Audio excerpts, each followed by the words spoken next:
ఒంగోలులో పథకం ప్రకారం దాడి చేశారని ఆరోపించారు టీడీపీ నేత దామచర్ల జనార్దన్. పోలీసుల సాయంతో కారం పట్టుకొని వచ్చారన్నారు. రాష్ట్రంలో ఎక్కడ చూసినా వైసీపీ గుండాలు దాడులు చేస్తున్నారన్నారు. ఎన్నికల కోడొచ్చిన తర్వాత కొంతమంది పోలీసుల డైరెక్షన్లోనే గొడవలంటున్న ఒంగోలు టీడీపీ అభ్యర్థి దామచర్ల జనార్దన్తో మా ప్రతినిధి Shiva face to face.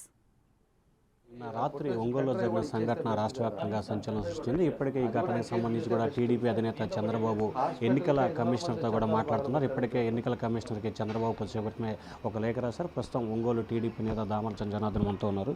Sir చెప్పండి, ఏంటి రాత్రి అసలు ఏం జరిగింది? రాత్రి ఏం లేదండి, మేమేమో 21వ డివిజన్లో వేరే జాయినింగ్స్ ఉంటే అక్కడ ఉన్నాను నేను. అక్కడేమో వాళ్ళ 37వ డివిజన్లో వచ్చేసి వాళ్ళ కోడలు ఇంటింటికి ప్రచారం చేస్తూ ఉందంట. ఒక అపార్ట్మెంట్కి వచ్చాక అపార్ట్మెంట్ వాళ్ళంతా కూడా వాచ్మెన్కి ఆ గేట్ వేయించి మీరు రాబోలేదు, ఇక్కడికి మీరు అవసరం లేదని చెప్పారండి అందరని చెప్పి వాచ్మెన్ చెప్పాడండి గేట్ వేసి. చెప్పిన తర్వాత ఇంక సరే అని వాళ్ళు పక్కింటికి అటు వెళ్ళిపోయారు. వాళ్ళల్లో ఒక వాలంటీర్ లేడీ, ఒక ఆమె వాలంటీర్ ఉంటే ఈ అపార్ట్మెంట్ వాళ్ళే ఒక లేడీ వెళ్ళి ఫోటో తీసిందంట. ఆ వాలంటీర్ వచ్చి నా ఫోటో ఎందుకు తీశారు అంటే, అవును మీరు వాలంటీర్ కదా ఎందుకు తిరుగుతున్నారంటే, నేను రిజైన్ చేశాను అని చెప్పేసి ఆ వాలంటీర్ చెప్పారంట. చెప్పిన తర్వాత ఇంకా సరే అని వాళ్ళకేదో ఒకరికొకరికి కొంచెం చిన్న చిన్న మాటలు మాట్లాడుకున్నారు. తర్వాత అయిపోయింది, వెనక్కి వచ్చేసారు. వీళ్ళేమో ముందు వెళ్ళిపోయి ప్రచారం చేస్తున్నారు ఆ బజార్లో. ఆ బజార్ డెడ్ ఎండ్కి వెళ్ళేసి మళ్ళీ వెనక్కి తిరిగారంట. తిరిగి వచ్చేటప్పుడు ఆ అపార్ట్మెంట్ దగ్గరికి వచ్చినప్పుడు మళ్ళీ వాళ్ళ కోడలు వచ్చి గేట్ దగ్గరికి వచ్చి, మీరు మేమేం లేదు మిగతా వాళ్ళకన్నా ఇచ్చి వెళ్తాము, ఒకసారి గేట్ తీయండి అని చెప్పేసి అడిగారంట. వద్దులేండి అండి, ఎవరు వద్దంటున్నారు కదా అంటే, కాదండి కొంతమంది కన్నా మేము ఇచ్చేసి వెళ్తామని చెప్పేసి అడిగారంట రిక్వెస్ట్ చేసి. సరే అని వాళ్ళు గేట్ తీయగానే ఒక 30 మందిని ముందుగానే వాళ్ళు అట్లా వచ్చేటప్పటికే ప్లాన్ చేసుకొని 30 మంది అటాక్ చేసి ఆమెని వాళ్ళ ఆమెను కూడా మీద చేయి చేసుకోబోతుంటే పిల్లలు వస్తే పిల్లల మీద కూడా చేయి చేసుకొని కొట్టి మళ్ళీ వెళ్ళిపోయారు. అక్కడ అందరూ అపార్ట్మెంట్ వాళ్ళు చూశారు, అందరు చూశారు. అప్పుడు వాళ్ళ కోడలు కూడా రోడ్డు మీద ఉంది. తలుపు తీపిచ్చే వరకు చేసింది, మళ్ళీ పక్కన ఉందంట. ఆ తర్వాత ఏమైందంటే 37వ డివిజన్ మన కార్పొరేటర్గా పోటీ చేసిన అతను మోహన్ అనే అతను వాళ్ళకి ఫోన్ చేయగానే అక్కడికి వెళ్ళాడు. వాళ్ళ దగ్గరికి వెళ్ళి వాళ్ళతో మాట్లాడిస్తా, మాకు నేను ఆడుంటే ఆడకు ఫోన్ చేశాడు ఆ జాయినింగ్స్లో, ఇట్లా జరిగింది అని చెప్తే, సరే నేను వస్తున్నానులే అని చెప్పా. వస్తున్నాను, ఏ లైన్ ఏంది అంటే, నేను రోడ్డు మీదే ఉంటానని చెప్పాడు. సరే నేను వచ్చే లోపల అతను రోడ్డు మీద ఉన్నాడని చూసి అతని మీద అప్పుడు ఒక 50 మంది దాకా తయారైపోయి అతను పట్టుకొని అతను కొట్టారు. కొట్టేసి ఇంకా వాళ్ళు వెళ్ళిపోయారు. నేను వచ్చే లోపలికే కొట్టడం కూడా జరిగింది. ఆ తర్వాత వాళ్ళని కూడా పలకరించి వాళ్ళని కూడా తీసుకొని మేము ఎస్పీ దగ్గరికి వెళ్ళాం.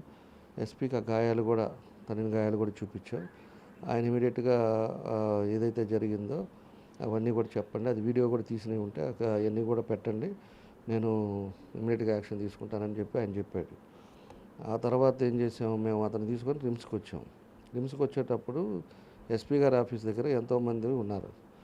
ఉంటే మేమందరం కూడా డిఎస్పీ గారు ఏం చెప్పారంటే, ఎక్కువ మంది వద్దులేండి హాస్పిటల్కి, మీరు కొంతమంది వెళ్ళేసి అది ఫస్ట్ ఎయిడ్ చేయించుకోండి అని చెప్పారు.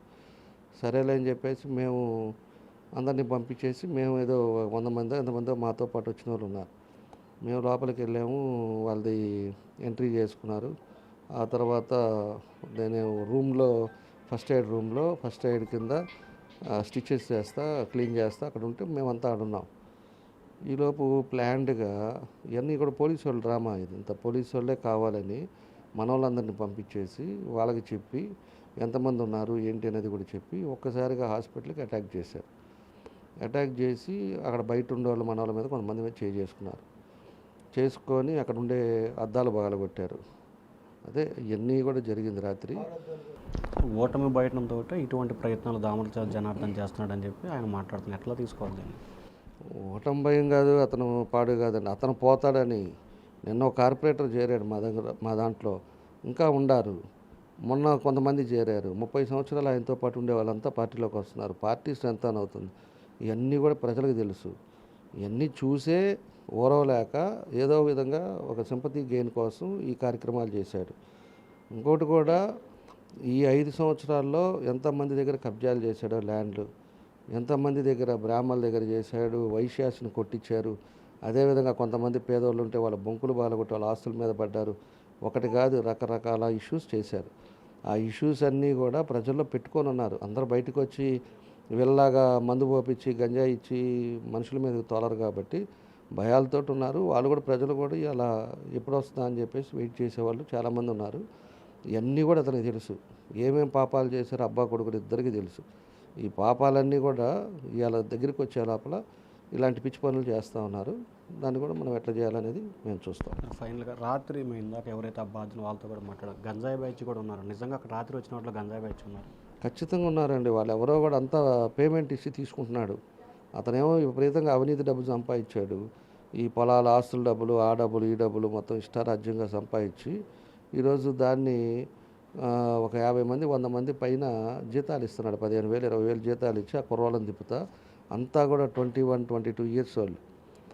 అలాంటి వాళ్ళని పెట్టి వాళ్ళంతా డ్రింక్ చేస్తున్నారు. నిన్న డ్రింక్ చేయించేసి వాళ్ళందరిని పట్టుకొని తిప్పుతా ఇవన్నీ కూడా కార్యక్రమాలు చేస్తున్నారు. సో ఇది మొత్తం మీద చూసుకుంటే ఒక టీమును తయారు చేసి పూర్తి స్థాయిలో ఎక్కడైతే ఓటమికి భయంగా చెందే ఇటువంటి ప్రయత్నాలు చేస్తున్నారు, ప్రతి ఎన్నికల్లో కూడా సెంటిమెంట్ రాజేసే ప్రయత్నం చేస్తూ ఉన్నారని చెప్పి దామచర్ల అన్నారు. Voter studio.